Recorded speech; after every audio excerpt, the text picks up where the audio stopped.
All right, E3 fans, we are at weirdly one of my favorite booths of E3 that I've never been to, the Video Game History Museum. All around us, we're surrounded by memorabilia from gaming's 30, 40, 80 years of gaming history. 80 years of video games. Years of gaming history. And I love that they have old CRT televisions Yes. with the old consoles hooked up. Brett, what is this? So we were going to start just all these consoles on display. The first one over here is a Super Nintendo, Super NES, SNES. You would call it a SNES, and that's incorrect. And everyone else who calls it a SNES is kind of stupid and wrong. Why? Because it's dumb. It's one anyway, syllable. Super Mario All-Stars is in there. I believe that came out in '93. It's got a collection with Mario Lost Levels on it, which didn't come out in the U.S. until this.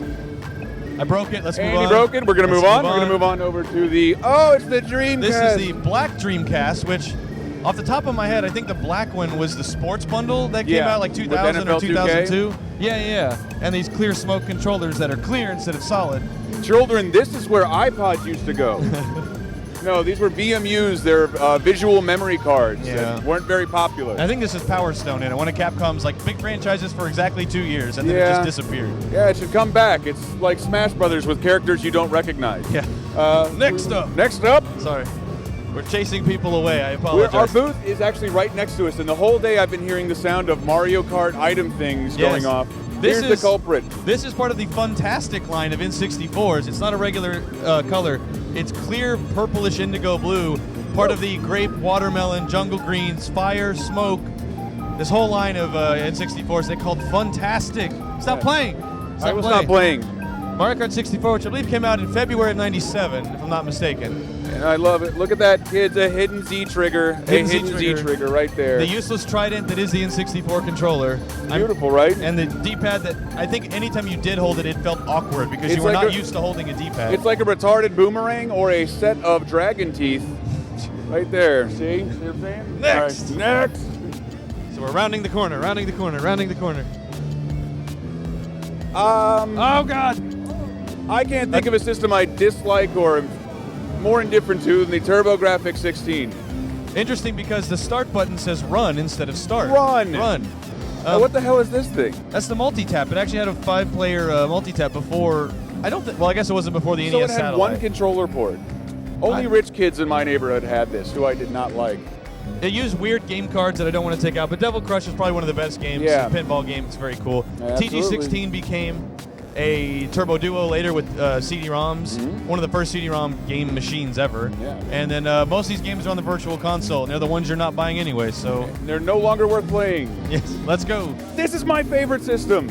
Wait, you walked by the Pioneer Laser Active thing. The Pioneer Laser Active. Anyway. Oh, come on. We have. You know what a Saturn Panzer is? Dragoon running on a Saturn with both the original Saturn controller and the dinner plate controller. And I had never played. I just played this a second ago with the analog stick. I'd never done that before. And I'm like, I want to use a D-pad and it won't work. I forgot there's a switch. There's the D-pad. Wait, how do you analog. say it? How do you say Panzer Dragoon? Panzer Dragoon. Panzer Dragoon. Pan-seared P-snaps. Pan-seared P-snaps.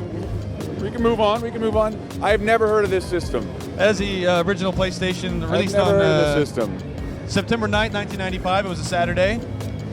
Just so you know. And the original, wait, they don't have the original controllers. These are the first DualShock that came out like a year or two into the PlayStation. The original didn't have either of these sticks on it. Without these, they feel very bare when you pick them up now. I like that the PlayStations are succuming to the yellowing that the Super Nintendos have taken on. Look at that. I guess this is Street Fighter EX that's on here. So Street Fighter EX. I want to play the Skull of By the way, there's the pamphlet for it I just found. Video game history. You're going to like the last console we're going to look at. Oh, yeah. So the last one. The last console.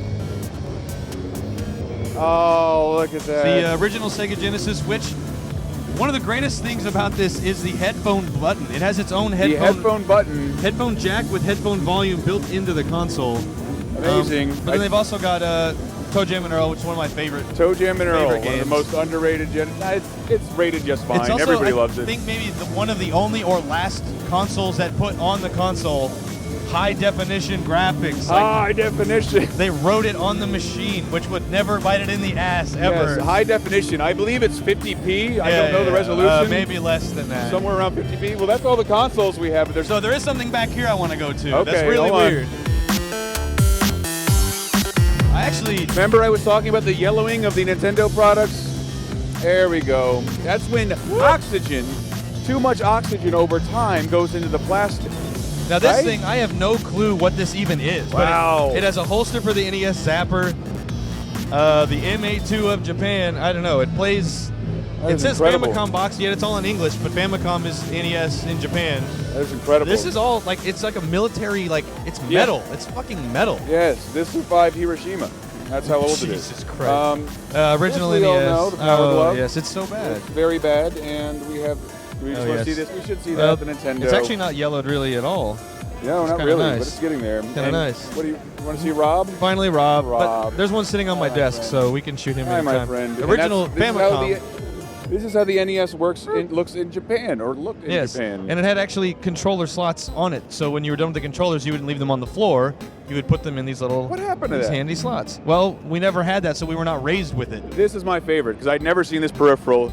You can't play properly without my the God. Nintendo Speedboard, which takes out the whole messy thumb situation. You can just tap them Wow. like they're keys at a keyboard. There you go, Chris. I'm gonna show you too. Awesome. So this actually, I'd never heard of either, but it's a combination of the Famicom and the Famicom Disk System, which is actually what like Kid Icarus, Metroid, and the original Zelda, I think, or maybe Zelda 2. Maybe.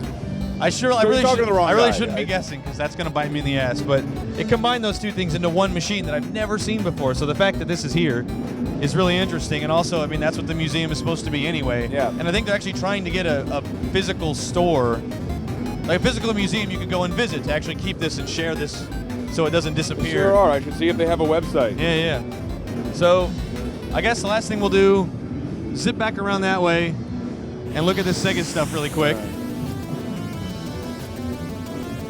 Walking. Get behind me. Sorry, guys.